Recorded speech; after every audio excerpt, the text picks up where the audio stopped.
السلام عليكم ورحمة الله وبركاته. daawwattoota miidiyaa Barakaa bakka jirtan hundatti baga Rabbiin ayyaana Ciid al-Fixrii bara 1447ffaatiin isin ga'e jechuun barbaada. Yaa ummata Islaamaa qaawwa kanaan karaa miidiyaa kanaatiin daawwachuu irratti argamtan kama namarii dhimmoota Islaamaa magaalaa Jimmaatti akka nama Islaamaa tokkootti gammachuu addaan natti dhaga'ama. Rabbumti nu waffaqee Ciidiidhaan nu ga'uun sooma nu ga'eessisee nu soomsisee fixnee xumurarra geenyee khitaama ga'uun waan irratti gammachuu isaadha.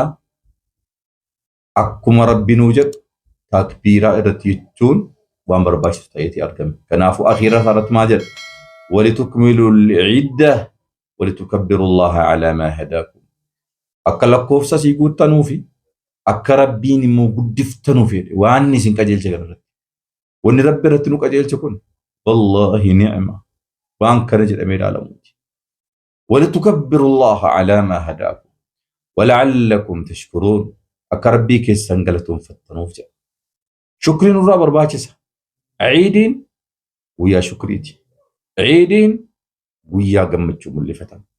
Ciidiin waan yeroo yeroodhaan deebi'ee dhufu munaasaba sagantaa waan ittiin wallaallatu qaba. Ciid al-Fixr arkaanii islaamarraa soomana fixamee soomni Ramadaan kan Rabbii wajjabsiise xumuramee gaafa jedhu khitaama irratti kan dhufedha.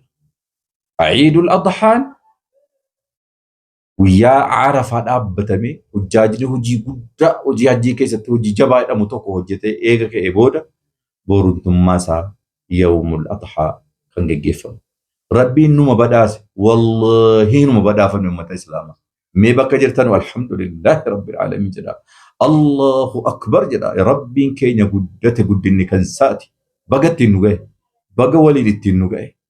Isa dhufus naannessee nu jiraachisee nama ayyaanicha kana simatu nama ayyaanicha kana ayyaaneffatu nu jiraachisee Rabbi nu haa taasisu. Maaf jenna hayaata qaba.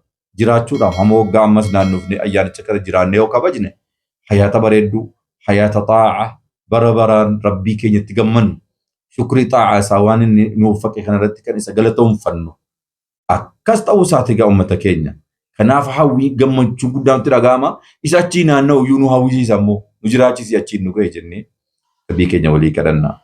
Ummata keenya hawaasa keenya warri afaan kun isinii galaa jiru hundi ayyaanni Ciid jedhamu kun ayyaana Ciid al-Fixr guyyaa namni faxaru jechuudha. Fixr jechuun beektani fixruma sagal gala faxaramu sana garuu guyyichumatu guyyaa fixri jedhama. Ganamumaan nyaatamuu jalqaba jechuudha. Namni utuu salaata ciidatti hin bahin faxaree ka'ee dhaquutu sunnaadha. Sunnaa Rasuulaati sallallahu alaihi wasallam. Faxaree ka'eetii dhaqa isa kana Ciid al-Fixr guyyaa faxaruu jalqaba yooma yufxiru naasu jechuudha. Guyyaa namni faxaruu jechuudha. Guyyaa nyaachuun dhuguun guyyaa halaala namaa ta'e jechuudha. Guyyaa 29 yookaan 30 erga dhaabbanneen booda. Ciid jechuun walumaa galatti nu biratti akka Islaamaatti kan namni gammachuu keessa mul'ifachuu danda'amu. Salaanii keessatti salaatamu salaata rakaa lamaa duwwaadha. Khutbaan dhaggeeffatamu khutbaan jira. Salaata booda khutbaan ni dhaggeeffatamu. Kanuma ciidni jabaansa. Inni kaan garuu isuma nu walitti gammannu kan isa nu waliin gadi yaanu kan isa faqiirii keenya zakaat al-fixrii fudhatee gammadee ganama isaa yookaan akka kaleessaa isaa faqiira biraan minaan geenye zakaat al-fixrii qaqqabsiifne miskiina biraan geenyeenaan hundinuu walii galatti gammaduudha. Gammachuun keenya gammachuu maasiyaatii miti. Gammachuu caffaraati miti. Gammachuu sirbaatii miti. Gammachuun keenya gammachuu maaliiti? Gammachuu xaa'a. Rabbii sooma irratti nu gargaaree asiin nu gahe gammachuu shukriiti. Kanaafuu madaalliin ummata tokko ayyaana siitii wajjin madaalama jedhaniiru. Ummanni tokko ummata gaarii ummata sirriirra jirtu jechuun si maaliin beekama jennaan ayyaanuma siirratti namaa galaa jedhu. Maali jennaan ayyaana keenyatu ayyaana shukriiti, ayyaana xaa'aati, ayyaana gammachuu waliin mul'ifachuuti, wal eebbisuuti, baga keessa waliin jechuuti, wal dubbisuuti, wal gargaaruuti, firooma fufuuti. Kanaaf ayyaanni keenya ayyaana kaanirraa adda. ayyaana nagummaa, ayyaana tasgabbii, ayyaana keessatti macsiyaa hojjechuun, dhuganii wal rukutuun, wal saamuun, wal arrabsuun, wal irra jechuun wanti tokko kan hin jirre. Yeeqama wayii kan hin qaban. Nagaan uummanni kun maatamni nagaan gadi dacha'ee ba'e. Yeroon isaas yeroo gabaabaa.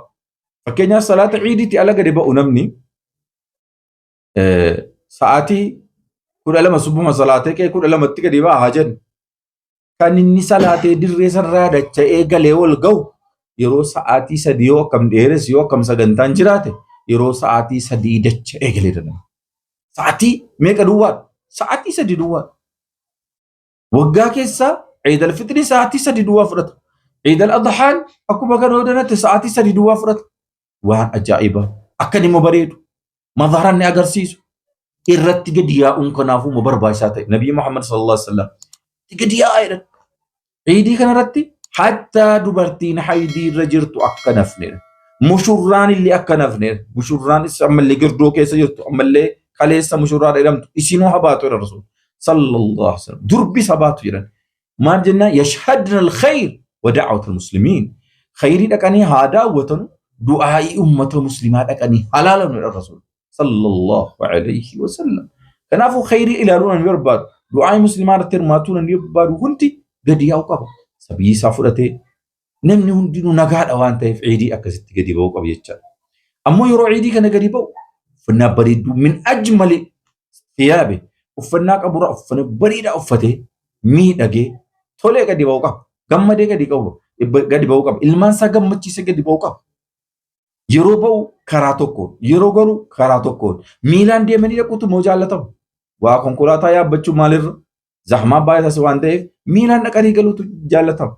Nama fagoodhaa dhufu garuu namni fageenya irraa dhufu garuu fageenyumatti isa dhaabbatatee iddoo makiinaan isaas nama zahmaa godhuu hin dandeenye dhaabbatatee achirraa yenna fixatee ka'e du'aa'ii muslimaa irratti hirmaate achi ka'ee deebi'ee bakka sila dhufetti gala jechaadha. Maaliif khayrii kana ijaan laaluun gammachuu diinii kana ijaan laaluun nama danuu fayyada. Hattaa nama amantii biraarra jiru ni gammachiisa. Nama gaarii jaallatu, nama qulqullina jaallatu, nama miidhagina jaallatu, nama amantii biraa ta'ee nizaama islaamaa bareedduu kan ilaaluudhaan maal akkana bareedu diinicha kan diinicha hawwe kan diinicha gammadu wallahi sagantuma bareedina isaa qofaan kana sallame jira. Seenaa qabnu keessatti seenaa dhageenya qabnu keessatti nam tokko maal ajaa'iba beetani nama muslima hin taane amantii biraarra jiraatu. Haa ta'u isa muslimni kun hariinaa imaamni tokko ittiin ista'uu jedhe qat jedhee saffiitti galee dhaabbate sagaleen tokko kan hin jirre kan faallaan hin jirre sagada tokko guddaa sagadee sanii gadi ba'u kana ilaale inni nama wataadara leenjisu inni nama wataadaraan akkana godhaa gara mirgaa gara bitaatti akkana ta'a ol kaa jedhu ajaja meeqatti dabarsiisumatti mukhaalafaat argama. Inni kun takbiiraa tokko Allahu akbar jedhee qofa imaamni gadi bu'a luuccaa gadi bu'a. Luuccaa holka maan nizaamna kana bareedu kun jedheetu ajaa'iboo islaama qoratuutti galee gara islaamaatu rabbi isa fide. Hattaa nama amantii biraarra jiru akkana gammachuu akkana qaba. Egaa isa muslima ta'e immoo cimina sammuuti gammachuudha. Bakkuma diinii akkanaa qabaadha jedha. Diinii itti yeellaan diinii itti waa tokko sodaa wayiitti sitti hin dhagahamne diinii bareedaa akkanaa qaba jettee kan itti gammadu tokkummaa kan kee kan keessatti mul'ifu. Muslimni islaamummaan tokko jechuun kan keessatti agarsiifu. Kanaafuu daawwattoota keenya ayyaanni keenya ayyaana gaarii nuuf haa ta'u bakka jirtanutti ayyaana gammachuu ayyaana nagaa. Wanni immoo ayyaanni keenya ittiin bareeduun nagaa eeguu keenyaan nagaa namaa eeguu keenyaan nagaa ofii eeguu keenyaan nageenya keenya eeggataa wal jaalala agarsiisaa walii wajjin hiriiraa haala akkasiitiin ayyaana keenya haa ayyaaneffannuu isiniin jedha. Ayyaana gaarii baga rabbi ittiin nu gahe baga rabbi ittiin isin gahe isa dhufuttis nu haa naannessu kan alanaa nurraa haa qeebalu warra qeebalame milkaa irra rabbi nu haa godhu. وصلى الله وسلم على نبينا وحبيبنا محمد وعلى آله وصحبه أجمعين. تمساس إسلاما ميديا بركة مدى سربيدا كنو بركة كمالي ساتي ويقرب دكا تمساس إسلاما ميديا بركة